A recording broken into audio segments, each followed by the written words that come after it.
I want to welcome everybody to the 2020 Virtual Government UX Summit. We had a great day yesterday, and I'm looking forward to another great day today and tomorrow.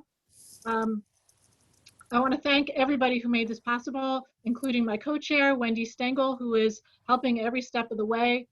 I want to also thank the staff at GSA who provided really great logistical support for this event for us. I want to thank everyone who submitted proposals and everyone who helped to review them and select the program we've got this week. That was a really difficult job because we've got a lot of really great proposals and only a few slots to fill. And I want to thank all the presenters who took the time to pull their presentations together and to share their experiences with us, and to the chairs who are facilitating the sessions this year. And finally, thank you to all of the participants who are attending today. This is why we're doing it. We're getting a great turnout, and I'm really excited about the interest in the program we've got. We've got 2 sessions today and 2 more tomorrow. Don't forget you have to register for each one independently, and then you'll get links for each of the sessions because they're different links. The summit's been organized by Digitalgov and by the User Experience Community of Practice. The mission of Digitalgov is to transform how government learns, builds, delivers, and measures digital services in the 21st century. They do that by providing people in the federal government with the tools, methods, practices, and policy guidance they need to deliver effective and accessible digital services. As part of their mission, Digitalgov supports the user experience community of practice. Our community provides resources to help those doing user experience work at all levels of the US government and is open to anyone with an interest in UX and a government email address. Information on joining the group is available on the website, and you should also see information about it in the chat as well. And there are also a number of other communities that Digitalgov supports that might be relevant to those in the UX field. So take a look and see what other communities might be specifically relevant to the work that you're doing. A couple of logistics before we get started. We're planning to have the videos available in a couple of weeks, and we will let people know, we'll share with the community when the videos will be available. The presentations we're hoping will be available about the same time frame, but we're not exactly sure about that yet. Again, we will be sure to let you know. At the end of the event, you'll get a link to the survey, and please take a few minutes to fill out the survey because we want to make these events better in the future. And keep your eye on the chat. The Digitalgov will be putting in some links that may be of interest to you. And if you have any questions or technical problems, please put them in the chat. We'll be monitoring that throughout the presentation, and you won't be able to unmute yourself as an attendee. And as a final reminder, this event is being recorded. So I'd like to get started with the presentation today, where we're going to be looking at service and product design in government. And I want to give you some background on our 3 speakers today. Katherine Nammacher is a product manager and user researcher within the US Digital Service. She currently works on improving hiring in federal government, and before that was focusing on improving the asylum process with digital tools. Previously, she was the CEO and co-founder of a government technology startup and was a participant in another startup in the summer of 2017. For the startup she co-founded, she led the company through its acquisition in April of 2019.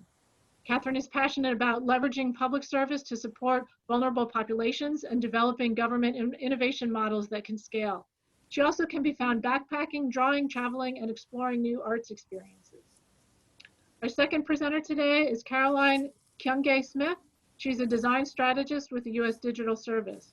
She's currently serving as a CMS support. She's currently at CMS supporting a multi-year effort to modernize the Medicare payment system. Prior to joining USDS, she was living and working in Berlin, Germany as a freelance consultant, helping Fortune 100 companies implement global digital transformations. Caroline is passionate about bringing contextual research, systems thinking, and strategic foresight to the public sector, especially education and health. Toni Hightower retired from the US Army with 23 years of service. Upon retirement, she took the position of Chief of Police at the Little Rock VA Medical Center prior to joining the Veterans Experience Office and spearheading the development of Patient Experience University. She's a master trainer for Own the Moment, VA's customer experience training, an expert facilitator, and an advocate for veterans and their families. So with that, I will turn it over to the speakers and let them share their presentation with us. Thanks so much, Jean. So without any further ado, let's kick this off with a bold statement. Government delivers services to citizens and residents of the United States, as well as people around the world. These services range from disaster relief from FEMA to federal student aid from the Department of Education. According to USA.gov, there are 443 government agencies that provide thousands of services through programs and initiatives. Civil servants and contractors deliver these services through programs and products. For example, the Centers for Medicare and Medicaid Services provides major healthcare programs, collects and analyzes data, produces research reports, and works to eliminate instances of fraud and abuse within the healthcare system. It also offers public-facing products like data at the point of care, which gives doctors direct access to patient claims data. Finally, there are many internal-facing products which CMS employees and contractors use, like the Change Information Management Portal. So with government providing services and products, when should you use service design and product design? More importantly, what exactly is the difference between the two? Well, big reveal, you need both. So let's dive into the definition, scope, and strength of each one. I think of service design as the process of creating experiences that meet the needs of users. So in the context of government and the experience of providing healthcare services, you'd need to take a very high-level view to encompass the breadth and depth of services in order to provide a streamlined end-to-end patient and provider healthcare experience. Alternatively, I think of product design as the process of creating tangible products that meet the usability needs of users. In the context of providing end-to-end healthcare services, providing patient claims data is a specific view of that larger service provided. I like to think of service design in government as the entire puzzle, whereas product design delivers a piece of that puzzle. Process design and public policy design make up other pieces, but those are topics for another day. I believe you can apply service design to pretty much any problem, from customer-focused services, internal services, or even how an organization should be designed. You need to speak and empathize with those impacted and design for their needs and behaviors, while also understanding what has to happen backstage and behind the scenes. I was drawn to service design because I love the process of thinking in systems and considering the multiple people in those systems and how everyone and everything interacts. With service design, I was able to take a wide enough view to understand the root cause of problems and develop the best solution given the context and constraints. Sometimes that may result in a digital product like an app or a website, but just as often I found that the most impactful solution was a program or an internal process redesign. I ultimately think service design is the best practice to use if you want to identify or validate root cause problems and develop a range of possible solutions. It's especially valuable if you want to tackle big, hairy problems like, for example, reducing childhood poverty, because it allows you to consider multiple systems and how they interact. In the case of childhood poverty, you would have to consider education system, food system, and in order to arrive at the most impactful levers to push and develop fit-for-purpose solutions. There's also a very important time and place for product design too. Let's say after you've conducted that comprehensive research effort into the causes of childhood obesity, you do arrive at the conclusion that the best solution your government agency and your team resources can contribute to would be a digital app. If you arrive there, it would then be time to call in the usability and user interface design experts to design that app. So again, product design looks at those tangible interactions, and the output of product design would be optimizing for product usability and manufacturability. It's the best practice to use when you have a specific target user in mind and you can zoom in and focus on solving their particular pain points. At this, I'm going to kick it over to my colleague, Katherine. We're also going to switch who is screen sharing, so hang out with us for just a second.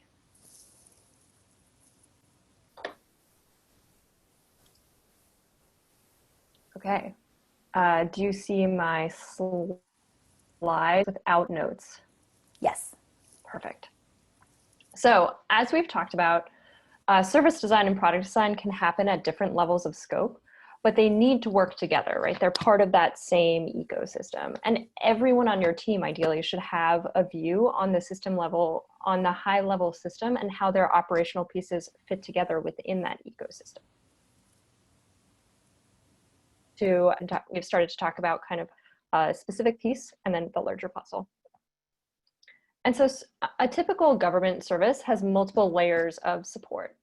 It could be a specific public-facing piece that's supported by a collection of other teams that like supporting applications. This example that's on the screen is really just an example for that shows how you can order and deliver appliances, but and this is actually a simpler process than many government services when you're trying to get a loan or understand your immigration status. So you can see that even starting from here, it's quite a complex set of steps. And so within each of these pieces, so within the delivery of a benefit or a system, such as a loan or healthcare, there are often numerous teams responsible for different pieces of that whole process spread throughout the process. And so each of those teams is a specific puzzle piece in your process is going to service design, around product design. But what they really want to make sure of is that that product design fits within that ecosystem. Because if you only use product design and design without thinking about the larger delivery process, you'll have a lot of well-designed singular pieces as part of your system. It'll feel like a collection of puzzle pieces that doesn't actually fit together. But if you do have that sort of grid foot and that 3D view, then you're going to look at a holistic puzzle that aligns with one another and fits snugly together. And it's going to be beautiful, and it's going to be great for both the civil servants that you're working with as well as the public.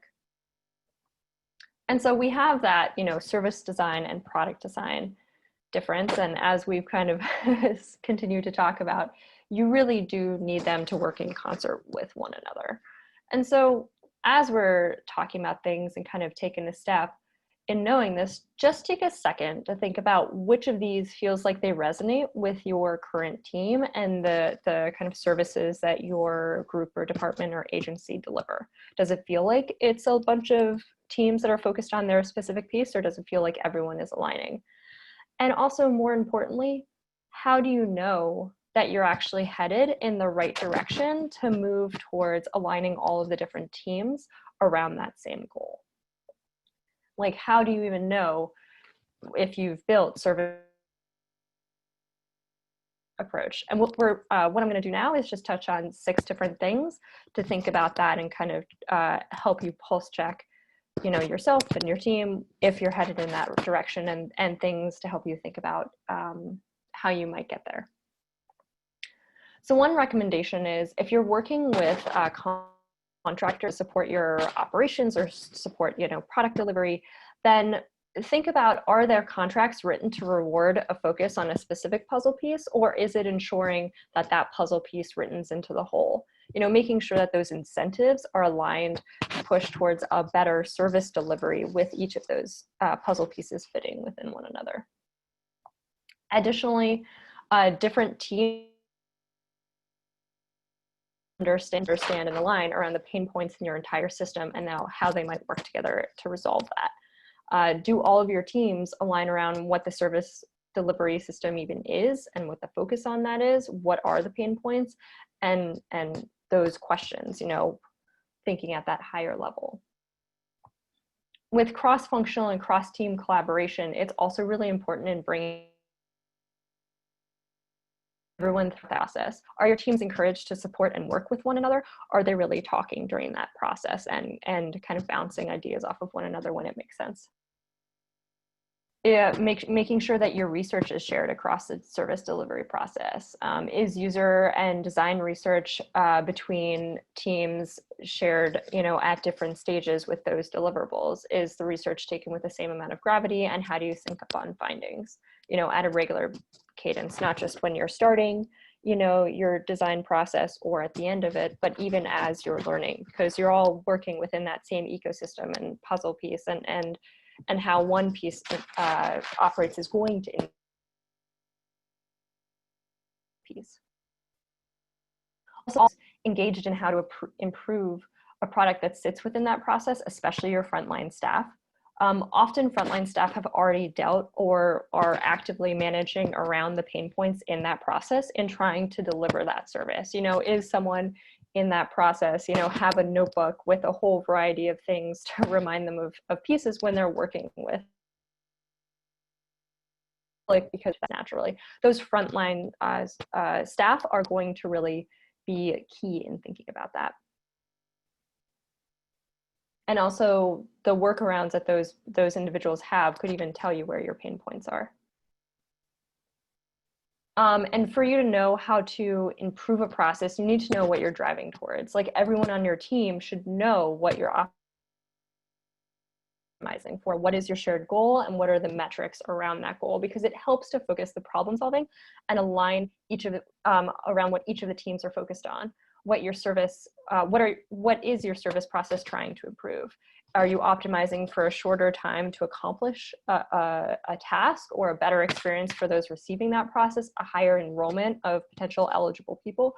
What are you optimizing for? Because that'll drive, where you're headed for what pain points in that service design process you want to focus on, and where those individual products help with those larger pain points.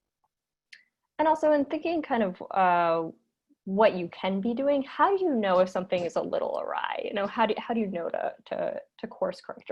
Or what are 3 different things that you could think about?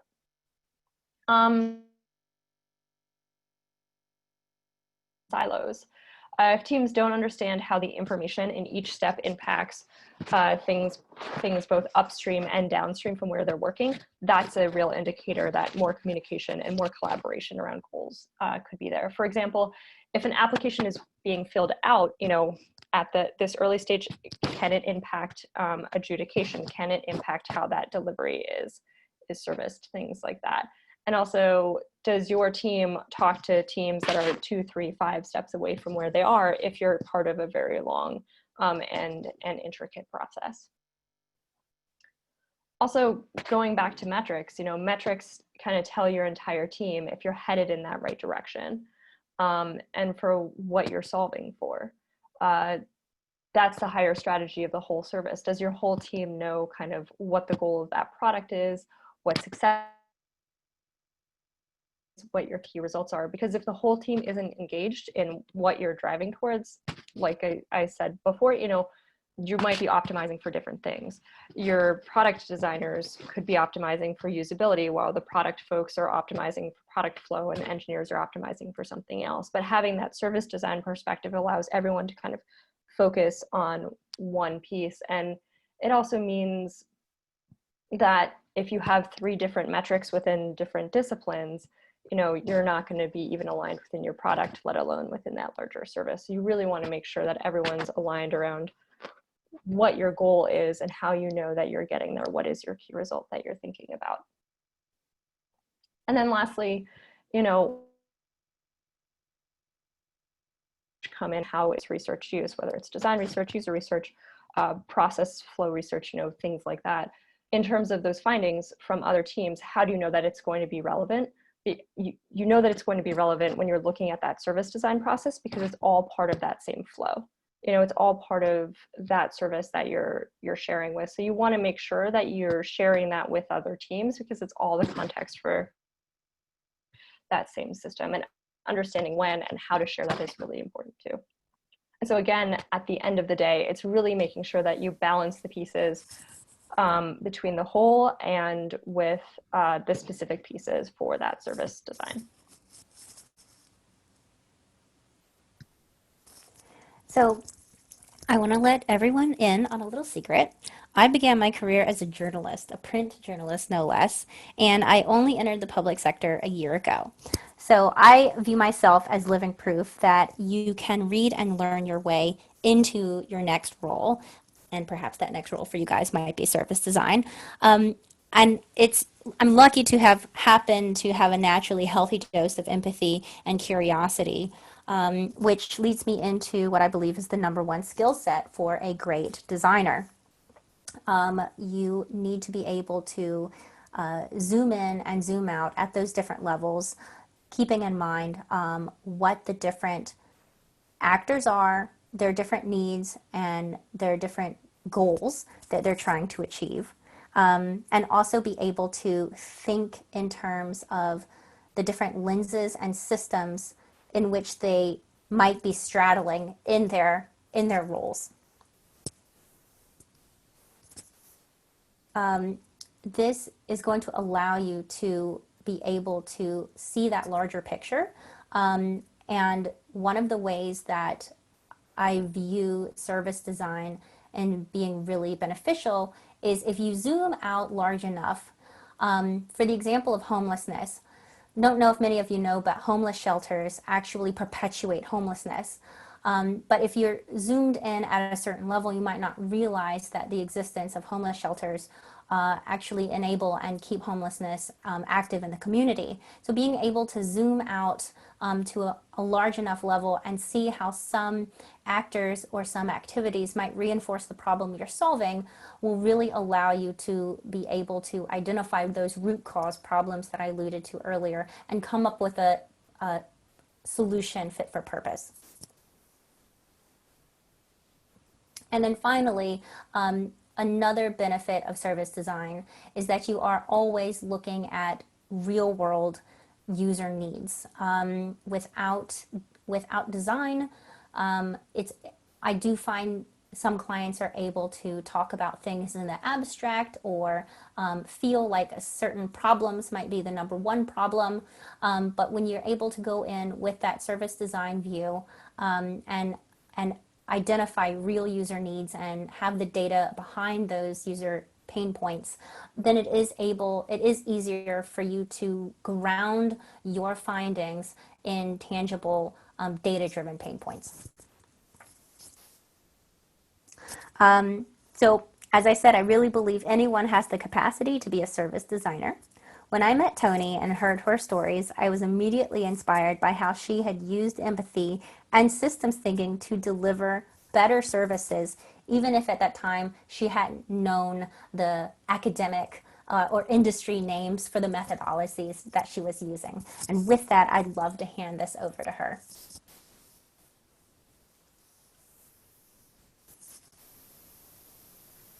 Thank you, ma'am. So I'm Toni, and I just wanted to share some stories with you about service design. I was doing it before I even knew that's what it was. So the first one I want to talk about is being in the Army. So my last duty assignment was in Kabul in support of OEF. We had a big mission. We had the FOBs, which is the forward operating bases or the camps, and we also had the security of the mission. So when I got on ground, I was given, the first thing I was given was a mission to set up a new post, which is called New Kabul Compound. And as you can see in the first picture on your left in the very top there, there's a lot of a village looking down onto the compound, which means we were not safe and secure. And so my number one mission, of course, was to take care of my FOB and my soldiers, sailors, airmen, and Marines. So I really wanted to solve the problem. How do I secure the base and keep everyone safe? Also, I wanted to integrate with that culture.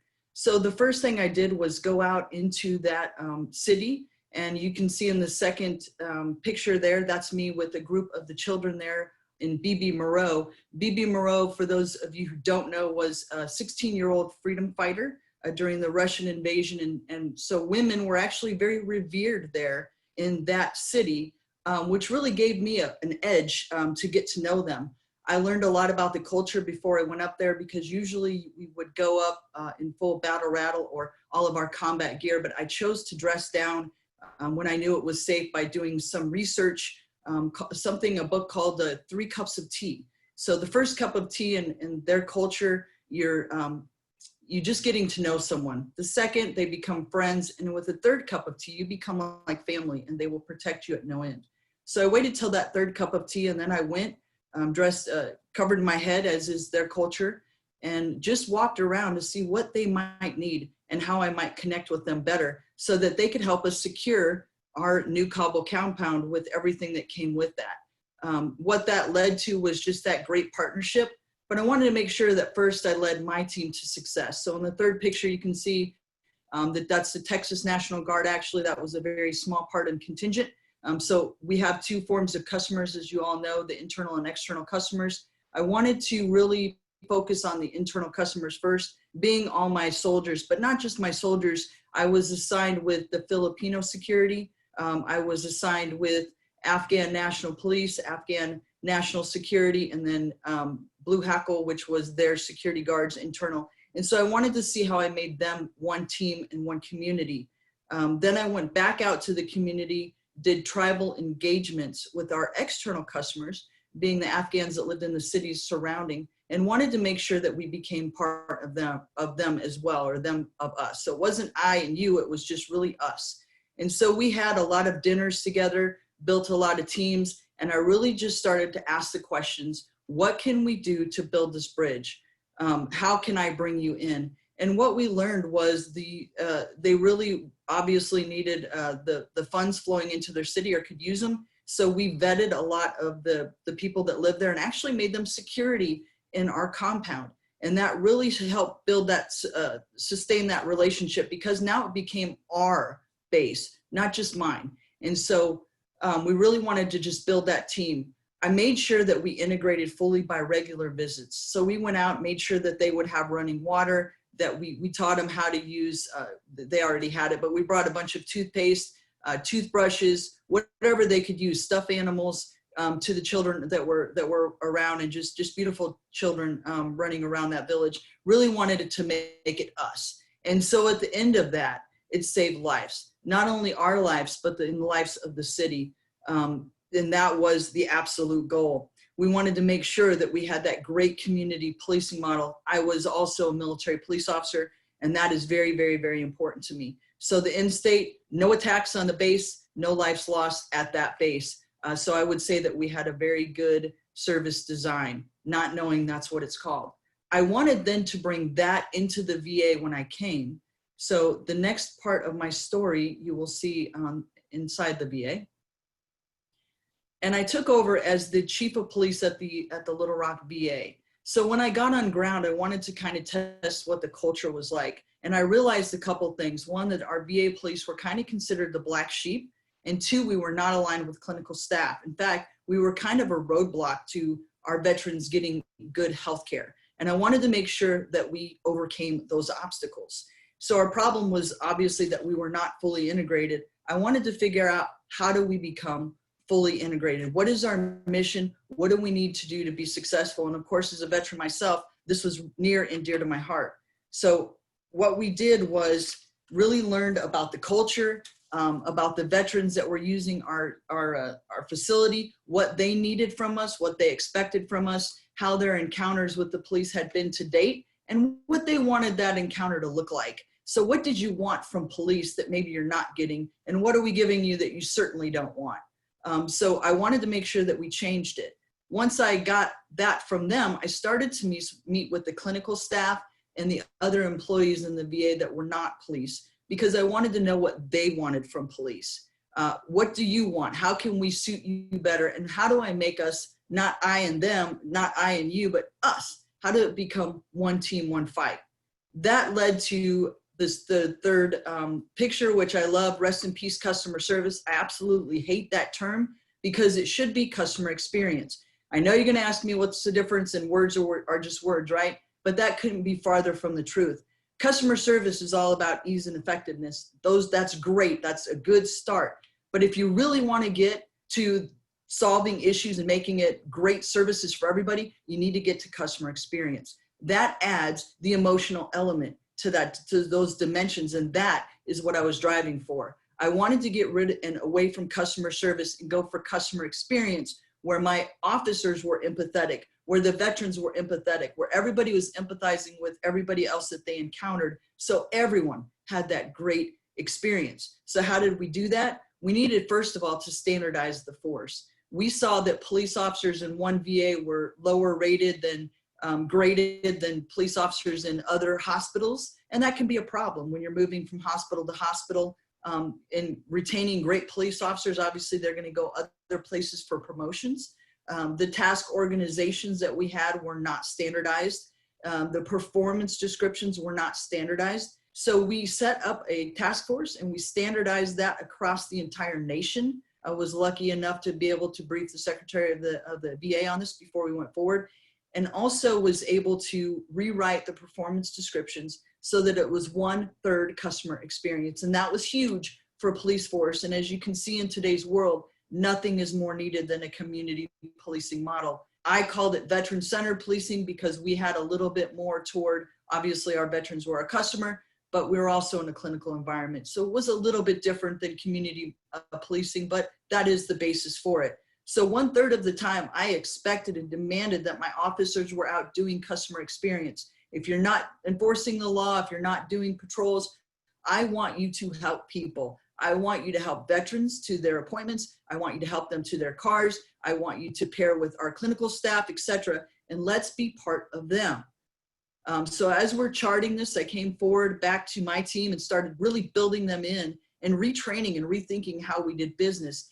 So I put them all through patient-centered care retreats, which was a 4-hour version of whole health and how do we interact with our patients, how do we make it better for them, how do we support them, and then also got them fit and armed with prevention and management of disruptive behavior so they could then go teach our employees, so that we became more than just the police, we became your teammates. That led to building the bridges, which is having assigned areas where you know one police officer you can call and you know that that's John, and John is there for you 24/7. We had honorary protector awards. We were protectors, brought that from the Army. We had police appreciation ceremonies where we let people wear our vests, suit up, and go out with us to see how they liked it, what they experienced in their ride-alongs. We had all kinds of other things. We hand wrote notes to the nurses for Nurse Week. And then at the end, we were appreciated. We were considered part of the team. And in fact, that last picture, you can see that's the nurse executive of the hospital, came and gave us the National Police Award week. During that, gave us recognition. They did it every year, and every year it got bigger and bigger and bigger. They brought a lot of Krispy Kremes, which cops love. Not going to say that we don't, but by year 4, I had to ask them to bring a Slim Fast because we were getting way too many donuts. But the outcome after that 7-year stint was standardized PDs, standardized task organizations, and we saw in my facility a decrease in assaults and disorderlies by 25%. That not only keeps our officers from getting hurt, it keeps our veterans from getting hurt, and that was the end goal. So even though I didn't know what it was, I knew that you needed to use empathy to get there. And I know you're going to say, that's great, that's wonderful, but I'm only one person. And so I will leave you with this. This is one of my favorite quotes of all times. I am only one, but I am one. I can't do everything, but I can do something. I will not let what I cannot do interfere with what I can. So just by using the 5 whys, getting to the real issue, by grounding everything I did in empathy and walking in the shoes of the people that I served, I was able to do service design. And I would say that you can do it too. It doesn't matter where you are in the government. Our people deserve better. So let's just give it to them. Be empathetic, connect, and give them what they need. Thank you.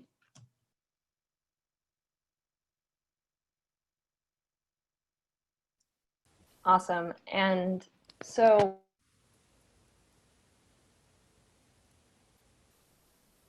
before we go into a Q&A, we just wanted to leave you with a couple of thoughts. Yep. Perfect.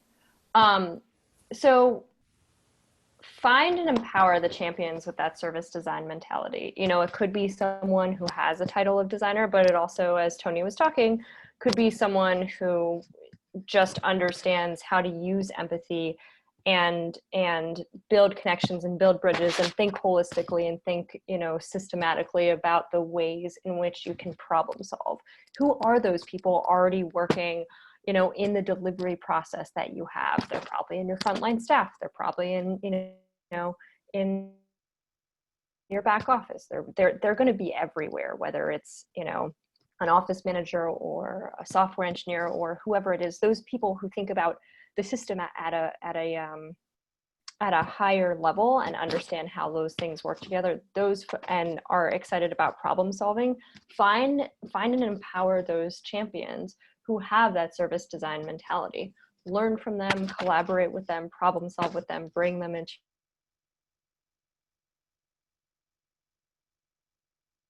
up as you're thinking and talking about the pieces that you're looking at.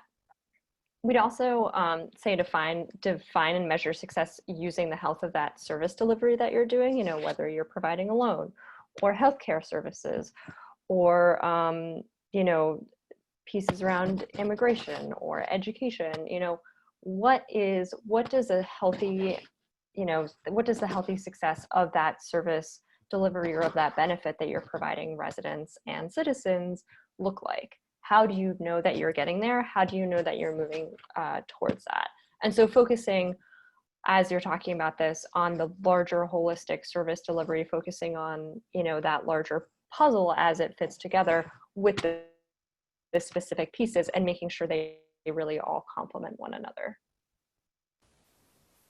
So if you've been listening to this presentation and you've been thinking, oh gosh, I've done product design, or I have contractors doing product design, but now I'd really like to, now I'm seeing the need to really expand into practicing service design. That's great. Being a product designer or having that mindset gives you a great foundation upon which to build into the direction of service design. And it's easy to upskill yourself or expand your questions just a little bit more from where you might already be in order to do that. Next slide. I also understand or recognize that a lot of people in government might be in a position where they are needing to hire the contractors who will do that design work. So as I said before, there is need for service design and there is need for product design. And the way that I would love to leave you thinking in terms of if you would consider hiring someone or a contractor to do that work, these are just some questions that I would ask myself to help me determine whether a product designer or service designer might be a better fit. With that service designer, it is starting with what's the agency objective, and who are all the different groups and people that are involved, from the top brass all the way down to the end customer. And do we really understand the root cause problem, or are there still a lot of assumptions in place that we might need to find out and validate? For product design, you are hopefully going to be in a position where you've already identified target users and the pain points that you want to solve for them. And if you have arrived at the conclusion that you do need a product solution, then being clear about what that product objective is, thinking about how the users are going to use the product, and really looking for people who will be able to ask what features do we need and how should we prioritize these product features question.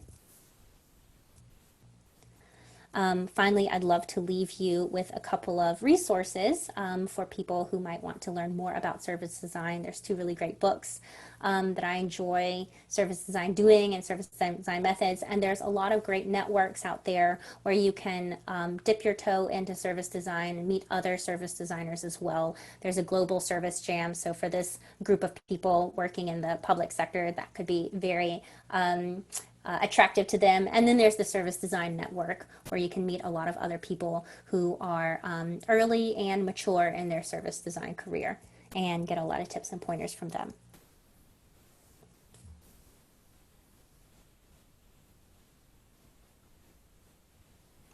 I see a great question from Anna. Jean, I don't know if you had a specific way you wanted to follow up on people's questions, but since it's fresh in my chat, I wanted to answer. The question from Anna is, how does service design differ from organizational management?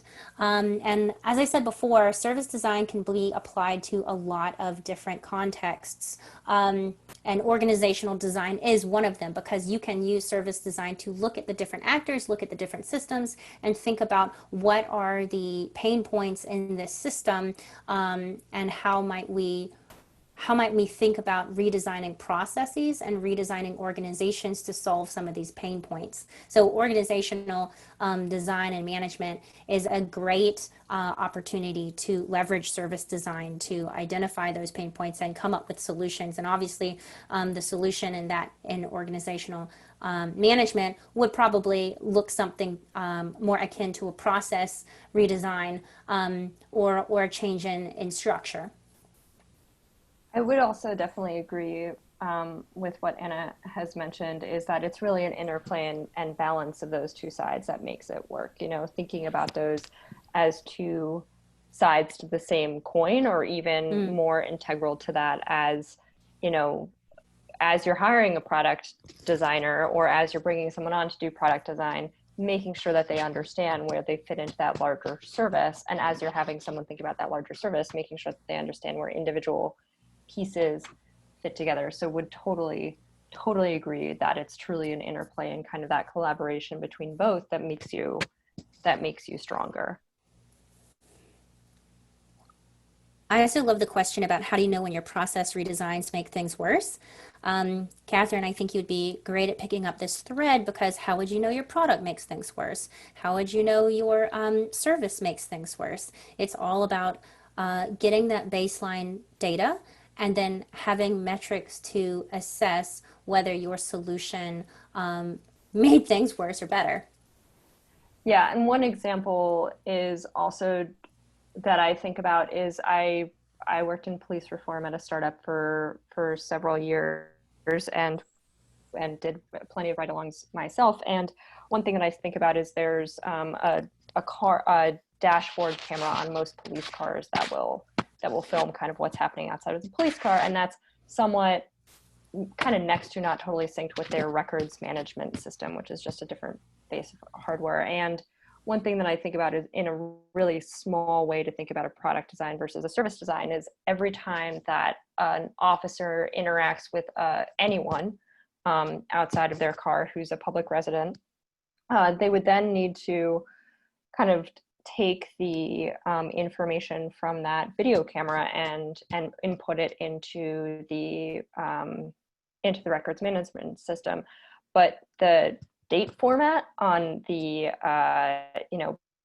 the police camera, the police car camera, the dash cam, the date format on the dash cam is literally different than that records management system. And so they would have to manually retype it every time. And you're talking, this was a police force of about 1,000 officers who at any given time, there were 200 of them on the street of a city that, you know, they're having thousands of interactions a day. How easy would it be for someone to realize that and just change that? That's a very small tweak, but there's things like that, you know, that similar to what Toni was talking about, where, you know, how do you integrate with the community? Okay, well, they actually needed resources in their community, so we vetted the folks there and then hired them onto the base, so that it wasn't my base in your town, it was our interaction, our community.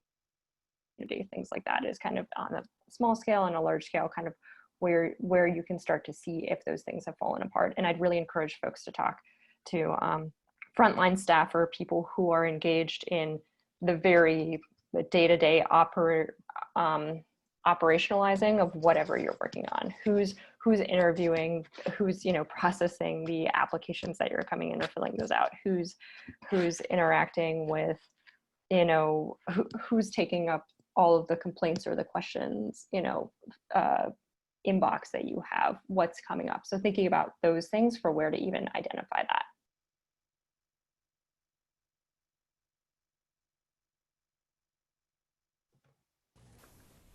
I also saw a great question from Claude Steinberg, which was, any thoughts on how to consolidate, remove, repurpose, recycle projects, programs, initiatives that got started without consideration of the larger picture?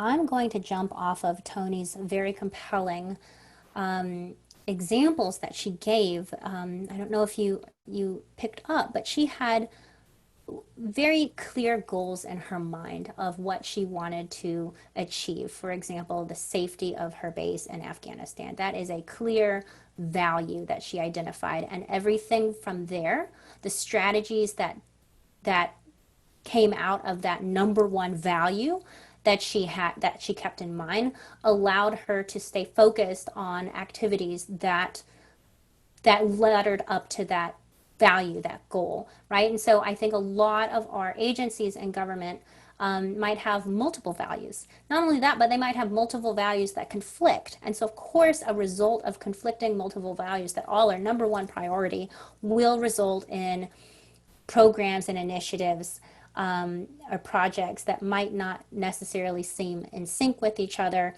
and might not necessarily flow into one cohesive, streamlined whole, right? I think I saw someone mention earlier, it starts with the top, it starts with leadership at the top. And that is a very glib answer, right? But it is kind of true. Being able to have a frank discussion about what values are we trying to achieve, what objectives are we trying to achieve, and what are the pros and cons, the payoffs and trade-offs with each of these values that we say we want to achieve, and how are the strategies that we're executing supporting these values. You know, the value of sustainability and the value of affordability are going to perhaps be conflicting values, right? And so it does, you do have to not only take into account the users, the systems that are involved, the context, but your agency will have its own portfolio of projects, initiatives, products, and if you're an agriculture agency, this doesn't, probably you're not going to be launching a police officer solution anytime soon. That doesn't fit within your portfolio of projects and initiatives and products, right? So I do recognize that all these agencies have a certain portfolio and skill set and solutions that they provide. And so you're going to have to take into account what are the systems, who are the actors, what are the pain points, and what are the resources I have at hand to address this that fit within this context. You know, it's another topic to then think about and discuss, okay, what would it take to solve childhood poverty in the United States? And it probably would look like a lot of agencies working cohesively together a lot more than they are right now. Because it's not just one system that leads to childhood poverty. It's many systems working with each other or against each other that cause these pain points that would probably need systems design and service design at even higher level than we might have been talking about in this presentation. But that's where I really do believe that service design enables you to ask those questions a little bit wider than product design might. And again, to bring it back to the goal of this presentation, it was to try and paint a picture about how those two are different and what problems both of those types of design solve, and to help you think a little better for yourself or for your stakeholders how to identify situations where one might be a better tool set for you to use than another, and for what reason. Yeah, and I see this question from Amy about, also I just want to pause and say I'm now reading the comments because I was sharing. Apologies that my internet went in and out, and thank you for everyone's patience with that. So I see this question from Amy for asking about what advice do you have to what to do for when leadership is having trouble adopting a service design perspective or pausing and zooming out because of too many other crises going on at the agency? That is always a tough balance. I think it's the balance of, you know, Caroline earlier, I guess it was last week, you gave a presentation on how do you kind of balance immediate, you know, crises with long-term and strategic thinking. And I think it's understanding, the way I think about it is in looking at the service design process, or really the service delivery process that your agency is involved in, how do you figure out what are small tweaks that could make a disproportionately large amount of impact, and focus on those first, right? What's your low hanging fruit? What's the immediate things that you can look at to improve, that you can build into a kind of roadmap with those crises or with those things happening? You know, obviously we're all experiencing international health crisis with COVID right now. And I think it's a really, you know, this is an interesting time to figure out how to balance your immediate crises. You know, there are some agencies that are impacted not just through something like telework, but by providing services to folks who are most, you know, who are impacted even more by COVID. And so how do you balance, your immediate improvements for a longer service process with also, you know, now providing health services all on telehealth and needing to push that through, you know, policy and operational improvement or things like that.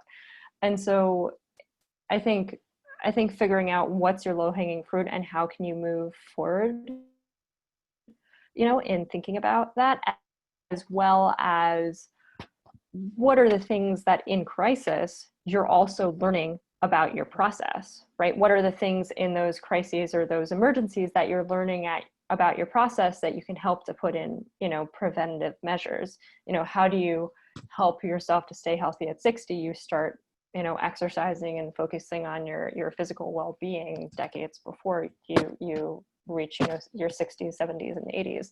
So how can you think about that in the same way while also learning from the crises and also figuring out how you can use, you know, a crisis, you know, what is the silver lining of what's going on that you can use that to change something for the better, or to put things into, you know, a solidification of an improvement. I'm just looking through for more questions. Feel free, Toni or Caroline, to jump in if you see something that you'd like to answer questions wise. This is Jean. I've been trying to do sort of multitasking, so I may have missed something. You've talked a little bit, there have been a number of questions about sort of starting to get down this road of sort of trying to build in this culture of thinking about service design. Do you have information or ideas about shifting from where you're already doing a little bit of the maybe product design or shorter term efforts, and how to, you know, so people are probably a little bit open-minded about it, but shifting to a larger, bigger picture focus? I think one thing that I've read that's really helped me think about this is several organizations put out some white papers that I'll share with Jean to send everyone. It was led by the Beck Center at Georgetown, along with several nonprofits. That is delivery-driven policy and delivery-driven government, which really talks about it has a couple of case studies, but also the idea of, if you're delivery focused, how do you think about improving the service, you know, design process and the product design process? So I'll share that just as a resource that comes to mind in relation to that. Another question is, at what point does the solution to a problem mean using service design versus rewriting high-level policy? I worry about service design meaning spending resources on solving the symptom of what might actually be a policy problem in the federal .gov context. Katie, I loved that question, and you're absolutely right. I've been personally looking into innovation happening in the human-centered design policy space. And over at CMS, we are trying to work with policymakers to think about how they can include user-centered design into what their policy could ultimately look like. We're also using our insights that we find in our research to then ladder back up to policymakers and say, hey, you know, these are some consequences happening now because of the policies in place. Do you want to have a conversation about it? Like our role at USDS doesn't necessarily include having us partner and pair with policymakers, but if we have strong enough relationships with stakeholders, we can find ourselves in the room sometime with these people.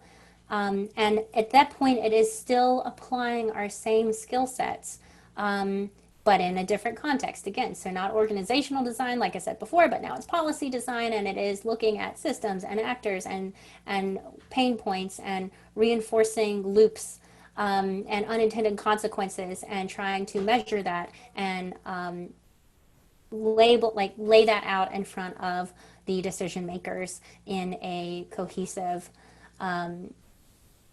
way. So I don't have any tangible case studies that I can share yet, but I think it's a natural progression as the kind of designers that we are to always keep laddering back up to the root cause problem. And so of course it would be natural that we would find sometimes the root cause problems are policy, right? And like I said, again, there's some movement in that space. Actually, some really interesting countries around the world doing some really interesting things. But in that case, we really just try and present the same type of findings in the same type of way to these stakeholders that we would other stakeholders. Yeah, and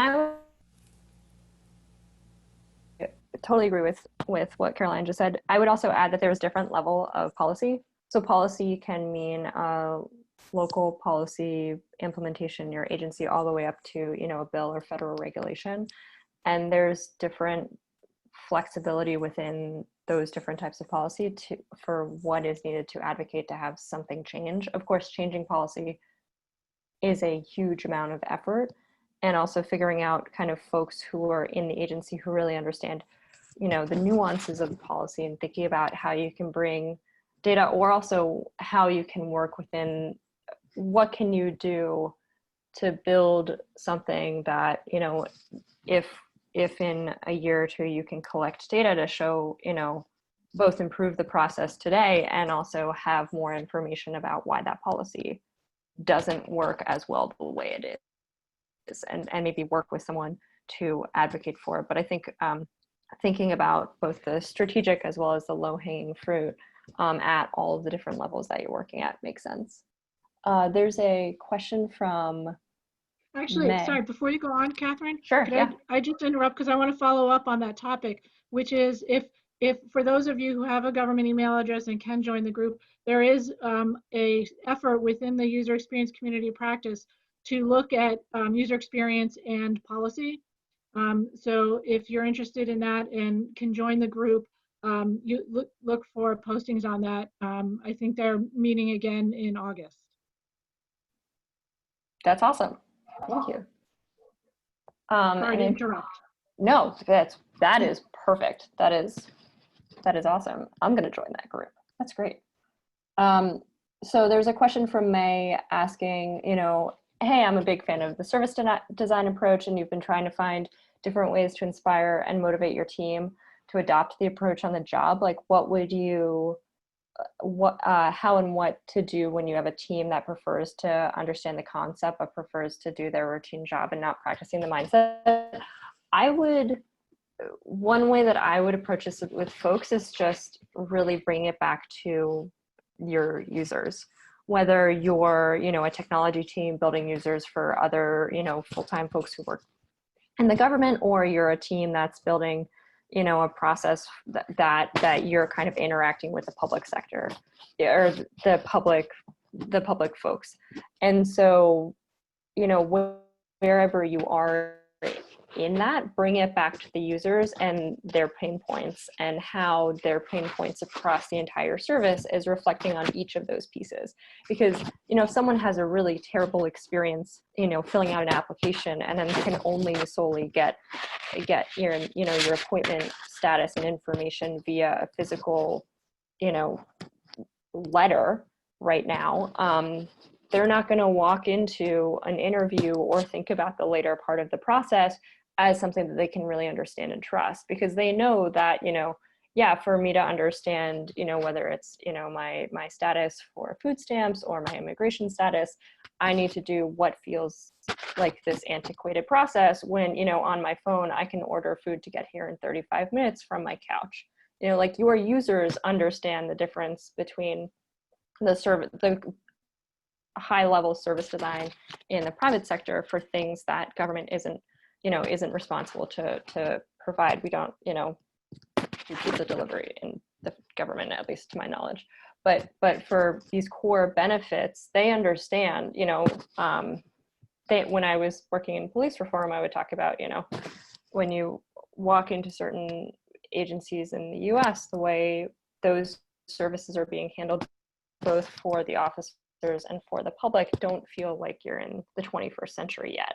And so your users understand that. So starting from there and starting actually from the pain points that your users have and advocating for that, and then kind of being like, oh, well, this is great. This actually is a service design mentality in thinking about product design, would be how I would go about that, is plant the seed of, you know, the problems with that your users are experiencing, you know, whether that's civil servants or whether that's members of the public, and go from there.